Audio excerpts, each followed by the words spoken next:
dalamnya bagi orang-orang yang takut akan Tuhan dan bagi orang-orang yang menghormati namanya. Mereka akan menjadi milik kesayanganku sendiri, firman Tuhan semesta alam, pada hari yang kusiapkan. Aku akan mengasihani mereka sama seperti seseorang menyayangi anaknya yang melayani dia. Maka kamu akan melihat kembali perbedaan antara orang benar dan orang fasik, antara orang yang beribadah kepada Allah dan orang yang tidak beribadah kepadanya.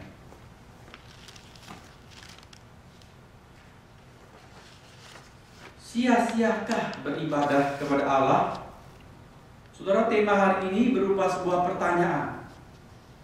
Tetapi di dalam setiap zaman dan di dalam berbagai kesempatan, orang mengucapkan bahkan bukan pertanyaan melainkan sebuah pernyataan.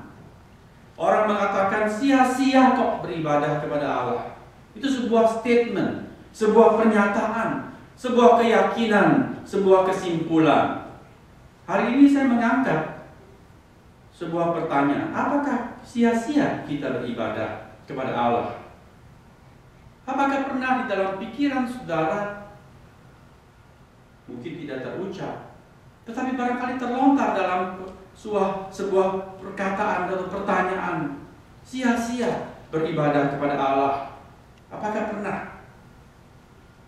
Di dalam kurun waktu pelayanan saya 30-an tahun, bukan sekali saya mendengar ucapan-ucapan seperti itu.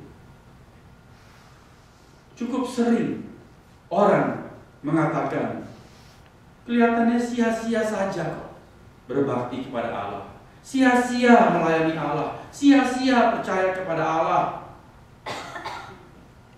Biasanya ucapan-ucapan seperti itu terlontar ketika orang mengalami kesulitan hidup, ketika orang merasa frustrasi, ketika orang bingung mengapa persoalan bertubi-tubi, mengapa kesulitan tidak selesai-selesai, mengapa rumah tangga kok banyak masalah, tengkar, aku kok gak dimengerti. Padahal kita melayani Tuhan, kita setia berbakti, kita rajin berdoa, kita tekun membaca Alkitab. Mengapa?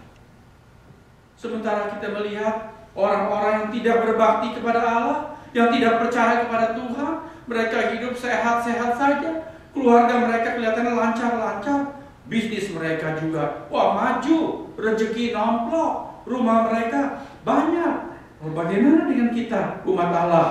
Lalu mulailah orang berkata, sia-sia saja berbakti kepada Allah. Saudara, mengapa orang-orang Kristen termasuk kadang-kadang mengucapkan kalimat-kalimat seperti itu juga? Mengapa? Mari kita kupas. Yang pertama, itu masalah konsep, masalah pengertian-pengertian kita yang mewarnai keyakinan kita. Setiap tindakan manusia itu didorong, dihasilkan oleh konsep. Kalau kita punya konsep A, maka tindakan kita akan A. Kalau kita pikir datang kebaktian yang penting dengan khotbah, maka kita datang terlambat pun tidak merasa apa-apa.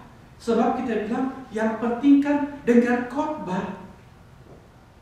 Menyanyi memuji Tuhan di depan itu kan cuma ulur-ulur waktu supaya orang yang telat masih sempat datang dengan khotbah.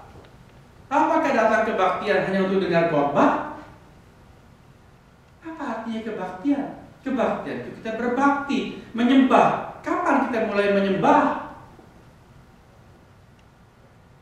Bahkan waktu kita berangkat dari rumah, hati kita mesti hati yang menyembah. Datang yang siap, tidak tergesa-gesa, hati kita teduh, hati yang gembira. Itu semua karena konsep. Kalau kita punya konsep yang benar mengenai ibadah, saya sudah pernah bilang, datang tepat waktu di jam kebaktian itu sama dengan terlambat. Itu matematika kebaktian. kalau konsep mengenai ibadah itu benar. Sebab waktu kita datang tepat waktu, persis orang mulai, dan kita masih tergesa-gesa masuk, mengganggu suasana teduh. Hati saudara sendiri gopoh. Tetapi semua itu tergantung dari konsep. Konsep ibadah itu apa? Begitulah kita lakukan.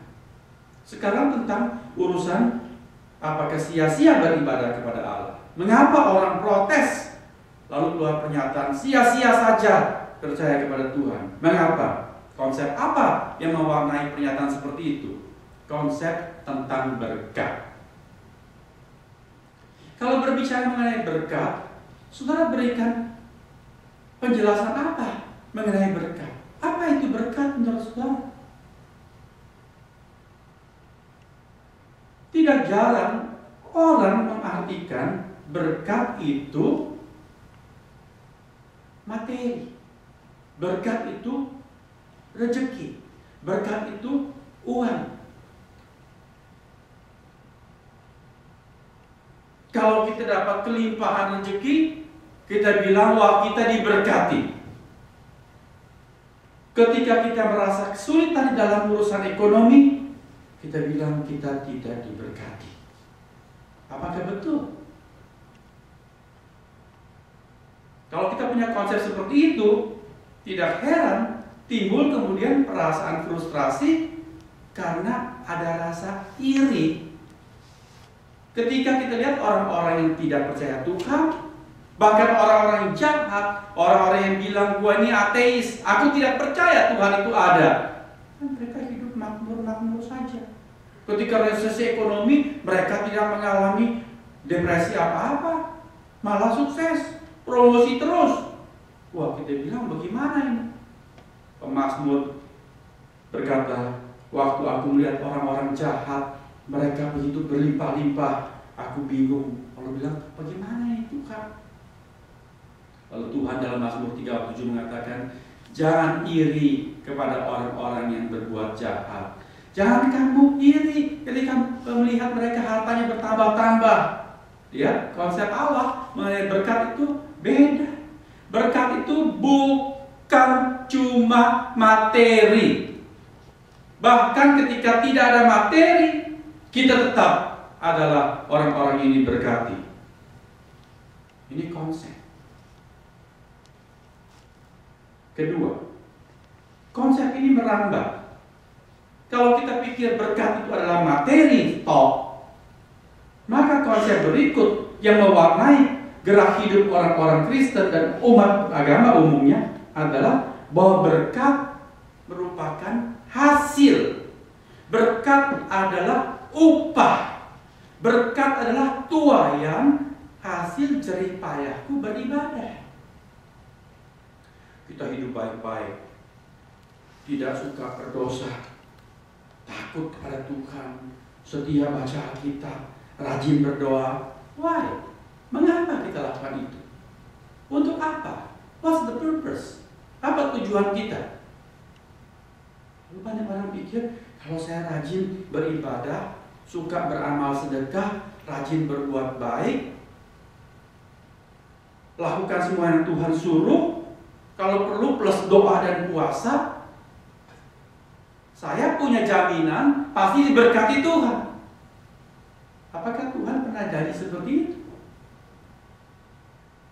Saudara, konsep seperti ini adalah konsep umum rata-rata setiap dan semua agama di dunia ini.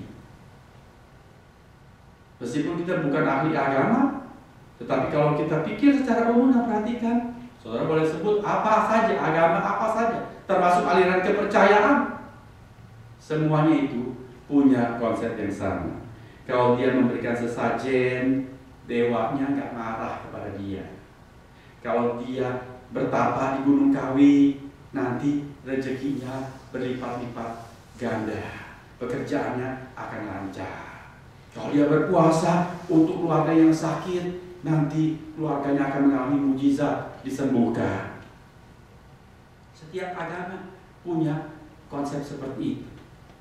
Kalau kita punya konsep seperti itu, kita akan mengalami frustrasi. Lalu cepat atau lambat keluar pernyataan, sia-sia saja kok beribadah.